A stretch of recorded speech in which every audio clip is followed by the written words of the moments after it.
gracia y la paz de parte de Dios nuestro Padre y de Jesucristo el Señor estén con todos ustedes. Queridos hermanos, continuamos con la reflexión del Evangelio según San Mateo, el capítulo 23, versículos del 1 al 12. En aquel tiempo Jesús dijo a las multitudes y a sus discípulos: En la cátedra de Moisés se han sentado los escribas y fariseos. Hagan pues todo lo que les digan, pero no imiten sus obras, porque dicen una cosa y hacen otra. Hacen fardos muy pesados y difíciles de llevar, y los echan sobre las espaldas de los hombres, pero ellos ni con el dedo los quieren mover. Todo lo hacen para que los vea la gente. Ensanchan las filacterias y las franjas del manto. Les agrada ocupar los primeros lugares en los banquetes y los asientos de honor en las sinagogas. Les gusta que los saluden en las plazas y que la gente los llame maestros. Ustedes, en cambio, no dejen que los llamen maestros, porque no tienen más que un maestro, y todos ustedes son hermanos. A ningún hombre sobre la tierra lo llamen Padre, porque el Padre de ustedes es solo el Padre Celestial. No se dejen llamar guías, porque el guía de ustedes es solamente Cristo. Que el mayor de entre ustedes sea su servidor, porque el que se enaltece será humillado, y el que se humilla será enaltecido. Palabra del Señor. Este capítulo 23 del Evangelio de San Mateo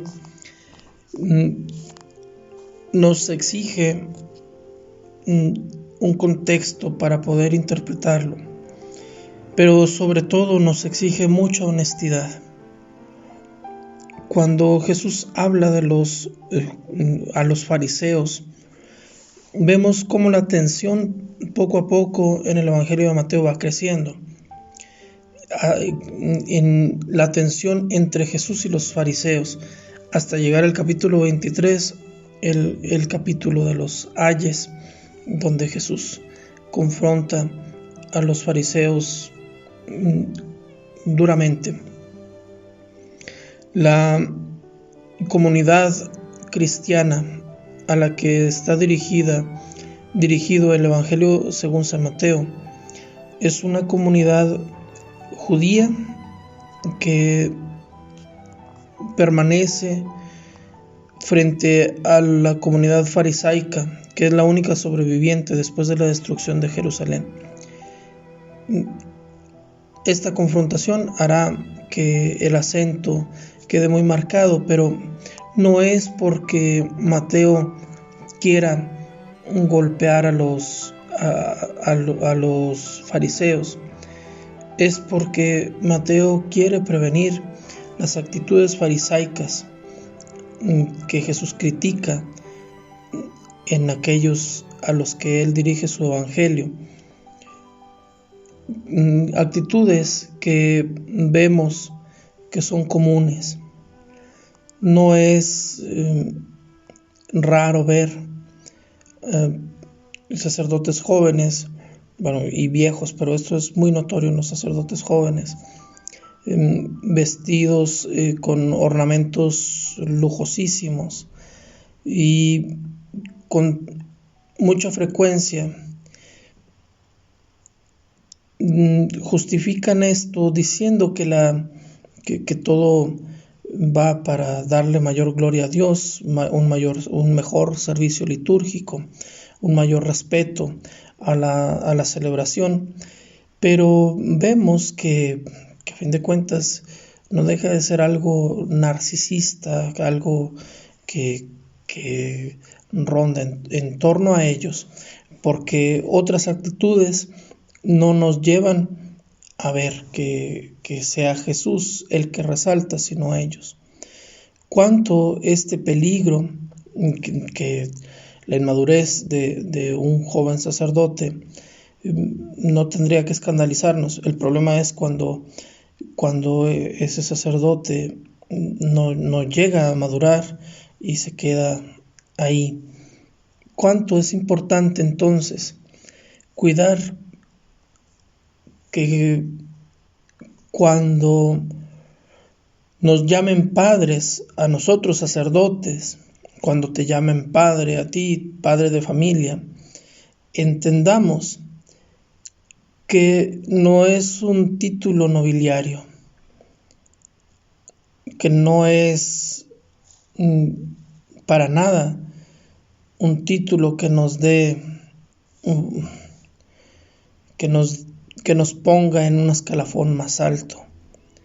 El título de padre nos exige convertirnos en servidores, nos exige ser capaces de dar la vida por aquellos que nos han dado ese título, porque ese título nos lleva a servir a las almas para llevarlas a Dios, que es el verdadero Padre, que es el verdadero Maestro. Por eso también esto es bello constatarlo. No hay una profesión en toda la historia de la humanidad que lleve por sí misma un riesgo tan grande. A un soldado lo asesinan, no por ser soldado, sino por la defensa de la patria, etc. Pero la finalidad del soldado que asesina al soldado del ejército contrario no es asesinar a Perico de los Palotes, es una guerra de países ideológica, etc. Pero desde los apóstoles hasta el día de hoy se ha asesinado a sacerdotes por ser sacerdotes. Se ha asesinado a sacerdotes por el hecho de que no han querido renegar del amor de Dios, por el hecho de defender a su pueblo, por el hecho de dar un testimonio. Incluso lo vemos en Maximiliano Kolbe, lo han asesinado en lugar de otro. Es precioso constatar que sigue habiendo hoy en día hombres que están dispuestos a dar la vida por Cristo y por el rebaño de Cristo. Lamentamos terriblemente que en países europeos se esté asesinando sacerdotes no en un pueblo recóndito, sino en las catedrales más importantes de Europa, y que parece como que esto no debería de causar ninguna impresión. ¿Cómo será importante entonces exigirnos estar a la altura de los sacerdotes mártires? No del fariseo, que pone cargas pesadísimas en los demás, pero que no es capaz de tocar con un dedo esa misma carga.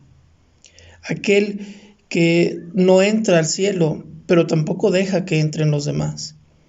Si tú como padre de familia, como patrón, yo como sacerdote, me descubro exigiendo más de lo que estoy dispuesto a dar, entonces me estoy siguiendo a mí mismo, me estoy anunciando a mí mismo, estoy ampliando las filacterias, pero no estoy llevando el rebaño a Cristo. Estoy usurpando el lugar de Dios. Y en este sentido, el título de padre que nuestro pueblo nos da de forma espontánea a los sacerdotes conlleva consigo la responsabilidad de llevar a las almas a Cristo, de dar la vida, incluso en el martirio, pero no solamente en el martirio, en la vida diaria, que todas nuestras decisiones, todas nuestras opciones sean un dar la vida por el pueblo, diría el padre Pedro de Jesús Maldonado, nuestro santo mártir chihuahuense. Con gusto daría la vida por mi pueblo. ¿Cómo da la vida por su pueblo? Antes de que le quiten la vida, antes de la golpiza que le dan, él da la vida no abandonando a su pueblo, llevándoles los sacramentos, estando con ellos, siendo uno de ellos, cargando la misma carga que su pueblo. Estamos entonces llamados a entender que el Maestro es Cristo, que el Padre es Dios, el Padre al que servimos, el Maestro al que seguimos, del que aprendemos, es el mismo. Y en este sentido somos hermanos que tienen todos la misma dignidad, hermanos que comparten la responsabilidad de caminar hacia Dios juntos, de llegar juntos hacia Dios. Que el Señor nos libre de la tentación farisaica, de darle la espalda, de juzgar al otro antes de juzgarme a mí. Que el Señor nos libre de la tentación de creernos santos y que nos ayude a ver nuestra realidad para poder convertirnos, para poder ayudar al hermano, para poder ser compasivos, ser misericordiosos, para poder guiar al otro por el camino que yo ya voy caminando.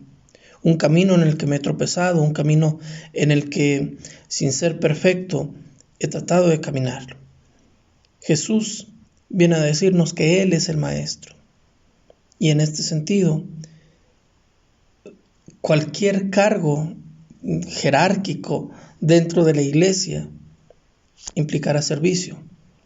Porque si el Maestro nos ha lavado los pies, el siervo no puede ser más que el Maestro.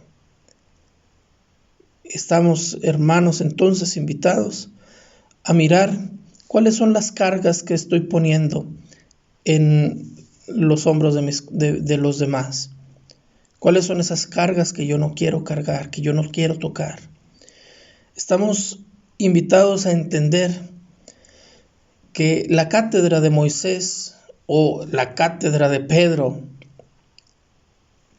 es tan importante que hay que obedecer lo que se dice desde esa cátedra. Aun cuando se pudiera no ser atraído, no tener simpatía por el que se sienta, o ver un falso testimonio, que bendito Dios, no se puede decir eso de ninguno de los últimos papas. Pero si así fuera, hay que hacer lo que nos dicen y no lo que hacen. Queridos hermanos, la cátedra de Moisés no deja de ser la cátedra de Moisés. La cátedra de Pedro no deja de ser la cátedra de Pedro. Su importancia para nosotros, la cátedra donde se sienta tu obispo, tiene una importancia y Dios habla a través de esa cátedra.